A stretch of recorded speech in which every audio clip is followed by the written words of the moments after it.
El tema de hoy, como lo habíamos anunciado hace una semana, se llama Jehová es un Elohim, es un alienígena. Alienígena es un término que se da a todos los seres extraterrestres según la cultura actual. Pero vamos a tocar un tema muy importante. Uno de los teólogos a quienes más he leído es a Joseph Ratzinger, uno de los papas que actualmente están gobernando en el Vaticano. Aunque le llamen papa emérito, él es el verdadero teólogo, es la ciencia detrás de quienes aparecen como gobernantes. Este hombre es un verdadero teólogo, un sabio que ha dedicado toda su vida a estudiar y a imprimir y a escribir libros que se han editado. Más de 100 discursos de él se han convertido en libros. Él nos dice en este libro, Introducción al Cristianismo, en la página 115, que la fe de los primeros cristianos se dio en un contexto donde pululaban los dioses. Había dioses absolutamente para todos, según la cultura que le tocó vivir a los primeros cristianos. Tuvo que elegir el cristianismo entre el dios de los filósofos o los dioses de otras religiones. Hablando de los dioses de otras religiones, también está el del judaísmo. Tuvo que elegir entre Zeus, Hermes, Dionisio y desde luego los dioses El o Ya en el judaísmo, que ya se había enfrentado ideológicamente. Unos judíos le habían dado otra connotación a su Dios. El o Ya lo habían confrontado mentalmente con la idea que tenían del dios Moloch y Baal, sus primeros dioses cananeos. Lo que el cristianismo hace y que llega a nuestros tiempos es la filosofía griega, el logos, la razón y el amor a la humanidad, el humanismo. El amor a la humanidad es el amor ágape, el amor puro. Pero aquí nos dice Ratzinger que se le llamaba él al primer Dios, como ya lo hemos tratado antes, él. Estudiando la historia vemos que ninguna generación anteriores de seres inteligentes, ninguna generación anterior a la nuestra, ha sido tan ilusa como la actual. Eran ignorantes, sí, no tenían a su alcance los conocimientos que hoy podemos nosotros acceder con solo ir a la computadora, en fin. Pero teniendo la oportunidad de conocer, es imperdonable vivir en la fantasía. El autoengaño nos vuelve amargados y frustrados. Toda esa gente que se engaña, pretende engañarse sola, haciéndose pasar por religiosos, en realidad son insoportables en la vida real. Ellos persiguen a quien no piensa con su misma forma de sentir el mundo, de concebir el mundo. Los persiguen, los amenazan, los acosan. En realidad no persiguen a quienes piensan diferente, persiguen a los que piensan. Estudiar no es perder la fe, estudiar es para perder la ignorancia. Recordemos que en la época de Jesús, en uno de los pasajes de la Biblia, Nuevo Testamento, dice que maldice a una higuera y la higuera se seca. ¿Por qué? Le pedía fruto. La higuera tiene una doble connotación. El higo, una connotación de índole sexual, genitales, pero otra se refiere a la glándula pineal. La glándula pineal, la que nos hace más místicos, ver el mundo diferente, más amplio. La generación, maldice a la higuera es algo simbólico. Maldice su generación que no fue capaz de captar sus enseñanzas. Hoy, miles de años después, nos maldeciría a todos de nuevo. ¿Quién es Jehová? Un ser fuera de la tierra, es un extraterrestre. La Biblia le llama Elohim, pero los teólogos y nosotros conocemos del hebreo nada más a través de escritos de teología.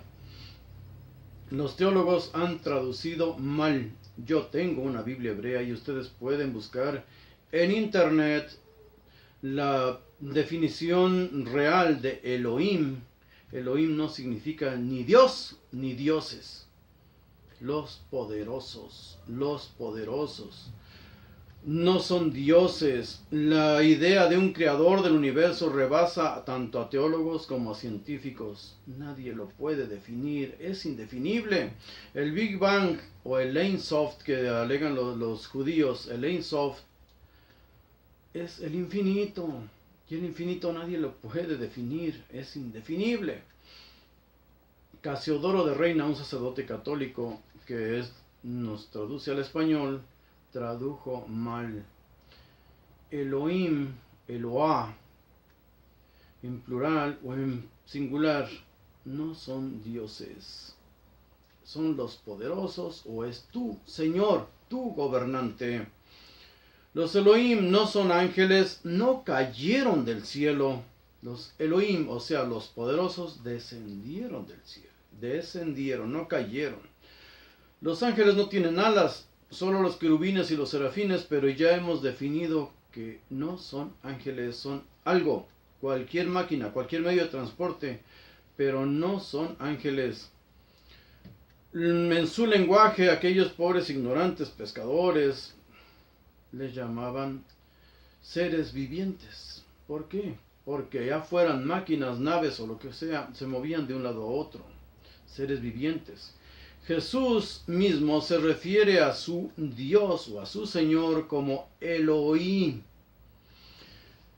En Mateo, y es lo que repiten en las iglesias, en Mateo le llama Eli, Eli, lema sabactani. Eli en Mateo, pero en el libro de Marcos aparece Elohim, Elohim, Elohim, lema sabactani. En el doble lenguaje que maneja la Biblia, podemos encontrar, deducir o por lo menos dudar de quién dice la verdad. Los dos no pueden decir la verdad y los dos sí pudieran estar mintiendo. En su clamor, Jesús clama a su Elohim. Elohim no quiere decir padre, padre es Abba. Busquen la definición en hebreo, Abba es padre.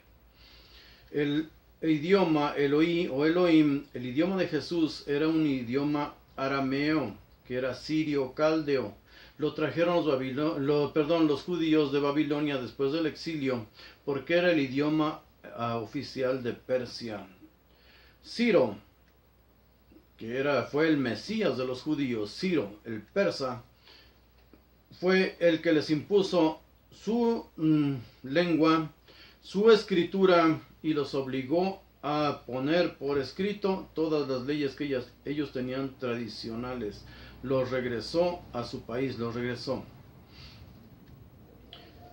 Elohim, Jehová, Yahvé, era un dios tribal. En Deuteronomio 32, el 8 al 9, dice, cuando Elión, que es una característica del Ser Supremo, repartió las naciones, cuando distribuyó a los hijos de Adán, fijó las fronteras de los pueblos según el número de sus habitantes, reservando para Jehová uno de esos pueblos. Uno de esos pueblos no era el Dios del universo. A Jehová solo le tocó una porción y era la más pequeña. Después vamos a analizar todo eso. Encontramos lo mismo en Salmo 82, donde dice, Dios ocupa su lugar entre los dioses. Está traducido al español y ya así lo respetamos, Éxodo 19, 5, 6. Mía es toda la tierra. Tú, refiriéndose a Israel, tú eres mi tesoro. Mía es toda la tierra. Aquellos que dicen que el mundo es de Satanás, no están equivocados. Lo vamos a analizar más adelante. Elohim descendido. Isaías 68. Dice, ¿quiénes son estos que vuelan como nubes y como palomas a sus ventanas? En Hechos 19:35 también nos dice, todos saben que Éfeso, es guarda del templo de Diana y de la imagen que descendió del cielo. Una imagen venida de Júpiter según la Biblia Reina Valera. Ese Dios, ese Elohim, tenía su santuario, un lugar donde se presentaba físicamente. En Éxodo 25:8 dice, y me harán un santuario para mí, para que yo habite entre ellos. En Primera de Reyes 6:13 dice, y habitaré entre los hijos de Israel y seré su Elohim. En 2 Corintios 6:16 y en Primera de Reyes dice, Salomón traslada el arca del pacto. En el arca del pacto es donde supuestamente radicaba primero antes de que le construyeran el templo.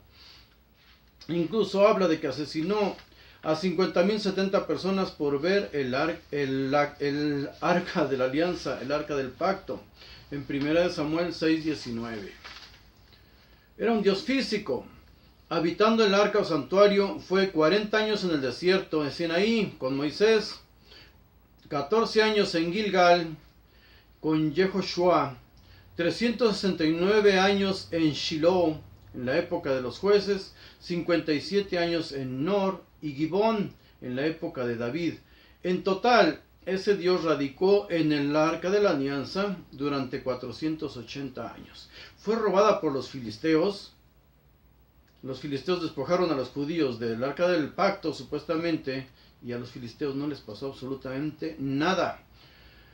En el templo de Salomón, 410 años habitó Dios, Jehová, Yahvé, en ese templo, hasta que fue destruido por el siervo de Jehová, Nabucodonosor.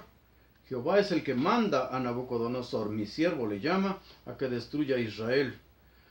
En el segundo templo le perteneció 34 años a los persas, porque ellos construyeron el templo y ellos lo gobernaron hasta que vinieron los griegos, Alejandro Magno, y 180 años fue bajo dominio griego.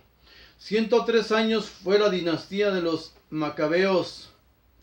103 años reinado de Roma. 40 años de ellos fue bajo el reinado de Herodes directamente. En total 480 años. Los sumos sacerdotes eran nombrados por quienes gobernaban. No los nombraba Dios y mucho menos los nombraban los profetas. Hay que leer la historia. Antíoco también, igual que lo hicieron antes los filisteos, Antíoco IV también se burló de los judíos que creían que su Dios estaba ahí y que los iba a defender, asesinando marranos, sacrificándole marranos en el mismo altar del templo, para que vieran los judíos que su Dios no habitaba ahí, que eso era imposible, que eso era una locura. ¿Por qué Jehová destruye su templo? El primer templo supuestamente lo manda a destruir, envía a Nabucodonosor, su siervo, porque eran idólatras. El segundo templo, porque tenían los judíos, los israelitas, en este caso ya más propiamente judíos, un odio infundado. Odiaban a Roma y no debieron haberla odiado. Era un odio infundado. Ahí surge el mesianismo y ahí surgen los esenios. Dios y los otros dioses lo podemos ver en Éxodo 15:11, que dice, ¿quién como tú, oh Señor, entre los dioses? En Éxodo 18:11 dice, ahora sé que el Señor es el más grande de todos los dioses. En Éxodo 20:3 dice, no tendrás dioses ajenos delante de mí, en sus mandamientos que escribió. Pero también en Levítico 16, del 8 al 10, Dios, Jehová, Yahvé, le envía un chivo de sacrificio para el perdón de los pecados a otro ser que aparece en los libros de Enoc. Azazel se supone que es otro de los poderosos y seguramente más poderoso que él, porque él es el que le ofrece un sacrificio. Vamos a seguir con estos estudios más adelante porque el tiempo es limitado y en la siguiente entrega seguimos con este mismo tema. Gracias.